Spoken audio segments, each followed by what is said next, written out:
muşundaq adamlarni yo'tkab akilib Amerikaning kongressida guvohlikdan o'tkazdi.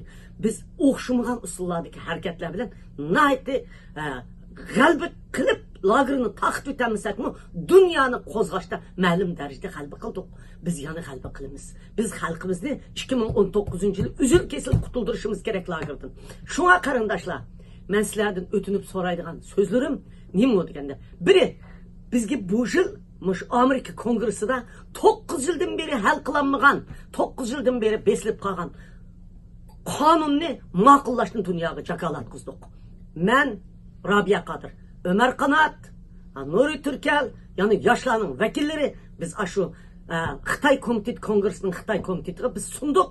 Bular Kristof Smith, hozir men o'zinglar bilsa Marko Rubio'lar hammasi bu masalani o'tirib ko'rib bizning qonunimiz ma'qullanadigan bo'ldi. Demak, mushu qonunni ma'qullanadigan qonunimizni biz buzib qo'ymaylik. Biz u bo'lmabdi, bu bo'lmabdi degan gapni qo'yib, avval ma'qullanish jakalanib bo'lsin. Kongresslarni zeriktirib atmayli, teriktirib atmayli, jakalanib bo'lgandan keyin o'zgartiradigan yerlarni biz o'zgartirib olamiz. Shunga biz bu 2019 ga kirdik. Endi 2019 nima qilamiz? Yangi planni ochishimiz kerak. Yangi harakat qilishimiz kerak.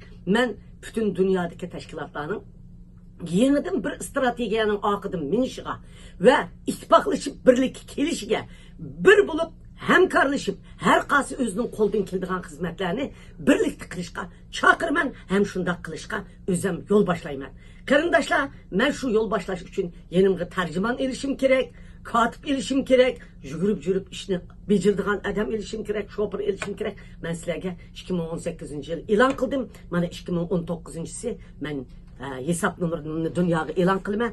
O'zinglar bilsizlar, Kiwi Kashilok deydigan Orta Osiyoda ochadigan shu Rossiya tavalligidan pul selishga bo'ladigan hesap bo'ldi ekan. Men shuni yaqinda ichib qo'yib o'tman shu kishga shu yangi bir yilda hammanglar bilan qayta uchrashman. Men bilan hamkorlashinglarni, menga yordam qilishingni, mening ishxonamning qattiq harakat qilishga, oqimda tik turishinglarni, mening sizlar bilan bir sapda shu lagerni taqtish, davlatimizni asliga akilishda rol o'ynaydigan ko'riklarni selishimga menga yan tayoq bo'lishinglarni umid qilaman. Birinchi Allohdan so'rayman, oningdan qolsa hamma xalqimga qo'l sunaman ham yo'linaman. Rahmat sizlarga. Sizlarga oliy ehtirom ham yaxshiliklar tilayman.